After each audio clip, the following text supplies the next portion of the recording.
to glance often over his shoulder. Men marveled when Leclerc refused large money for the dog. "Some day you'll kill him and be out his price," said John Hamilton once, when Batard lay panting in the snow where Leclerc had kicked him, and no one knew whether his ribs were broken, and no one dared look to see. "Dat," said Leclerc dryly, "dat is my business, M'sieu." And the men marveled that Batard did not run away.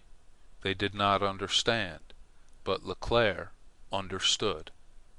He was a man who lived much in the open, beyond the sound of human tongue, and he had learned the voices of wind and storm, the sight of night, the whisper of dawn, the clash of day.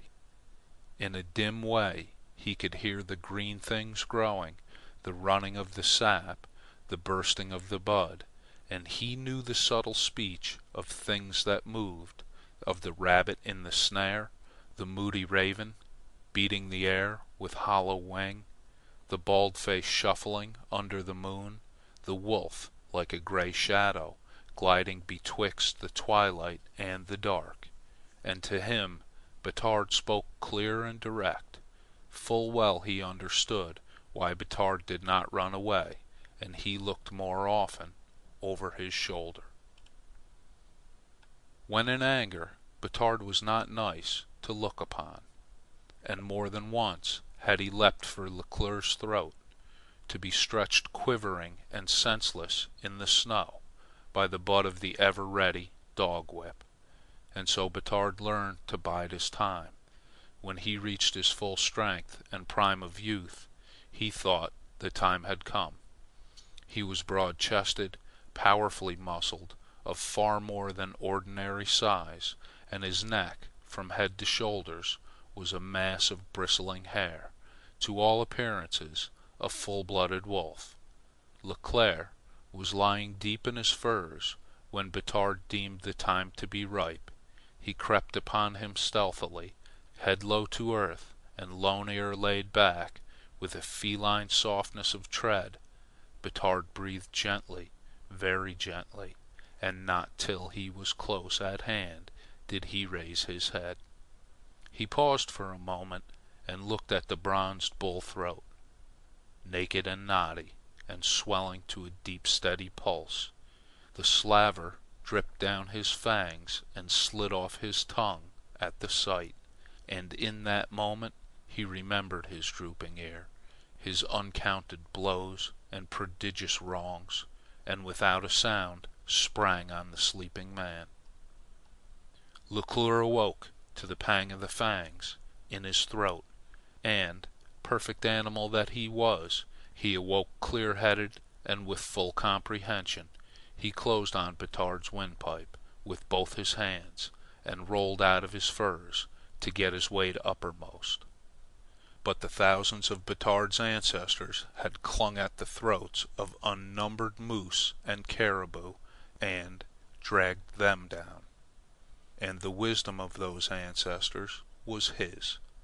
When Leclerc's weight came on top of him, he drove his hind legs upwards and in, and clawed down chest and abdomen, ripping and tearing through skin and muscle. And when he felt the man's bloody wince above him and lift, he worried and shook at the man's throat. His teammates closed around in a snarling circle, and Batard, with failing breath and fading sense, knew that their jaws were hungry for him. But that did not matter. It was the man above him, and he ripped and clawed and shook and worried to the last ounce of his strength. But Leclerc choked him with both his hands till Batard's chest heaved and writhed for the air denied, and his eyes glazed and set, and his jaws slowly loosened, and his tongue protruded black and swollen. Bon, you devil!" Leclerc gurgled, mouth and throat clogged with his own blood, and he shoved the dizzy dog from him. And then Leclerc cursed the other dogs off as they fell upon Batard. They drew back into a wider circle, squatting alertly on their haunches and licking their chops, the hair on every neck bristling and erect. Batard recovered quickly, and at the sound of Leclere's voice, tottered to his feet and swayed weakly back and forth. "Ah, you big devil!" Leclere sputtered. "I fix you plenty, by gar!"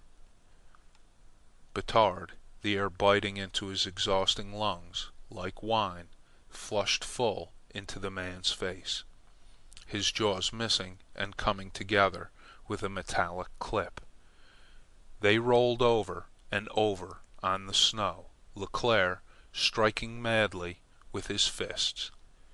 Then they separated, face to face, and circled back and forth before each other. Leclere could have drawn his knife. His rifle was at his feet, but the beast in him was up and raging. He would do the thing with his hands and his teeth. Batard sprang in, but Leclere knocked him over with a blow of his fist, fell upon him, and buried his teeth to the bone in the dog's shoulder. It was a primordial setting and a primordial scene, such as might have been in the savage youth of the world. An open space in a dark forest, a ring of grinning wolf dogs, and in the center two beasts, locked in combat, snapping and snarling, raging madly about, panting, sobbing, cursing, straining, wild with passion, in a fury of murder, ripping and tearing and clawing in elemental brutishness. But Leclere caught Batard behind the ear with a blow from his fist, knocking him over, and, for the instant, stunning him.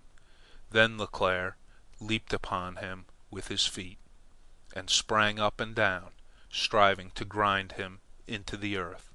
Both Batard's hind legs were broken ere Leclere ceased that he might catch a breath. "Ah, ah!" he screamed, incapable of speaking, shaking his fist through sheer impotence of throat and larynx. But Batard was indomitable.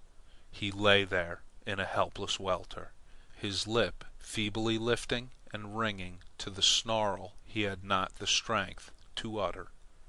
Leclere kicked him, and the tired jaws closed on the ankle, but could not break the skin.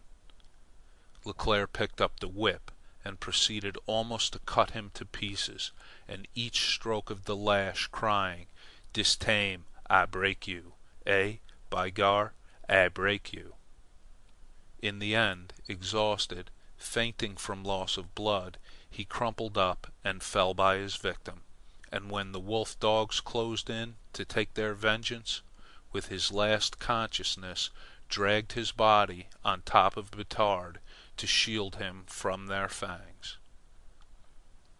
This occurred not far from sunrise, and the missionary, opening the door to Leclere a few hours later, was surprised to note the absence of Batard from the team. Nor did his surprise lessen when Leclere threw back the robes from the sled, gathered Batard into his arms, and staggered across the threshold. It happened that the surgeon of McQuestion, who was something of a gadabout, was up on gossip, and between them they proceeded to repair Leclere. "Merci non," he said. "Do you fix fares de dog to die? Non, it is not good, because he must yet break. Dat foe, what he must not die." The surgeon called it a marvel, the missionary a miracle, that Leclere pulled through it all, and so weakened was he that in the spring the fever got him, and he went on his back again. Batard had been in even worse plight, but his grip on life prevailed, and the bones of his hind legs knit, and his organs righted themselves.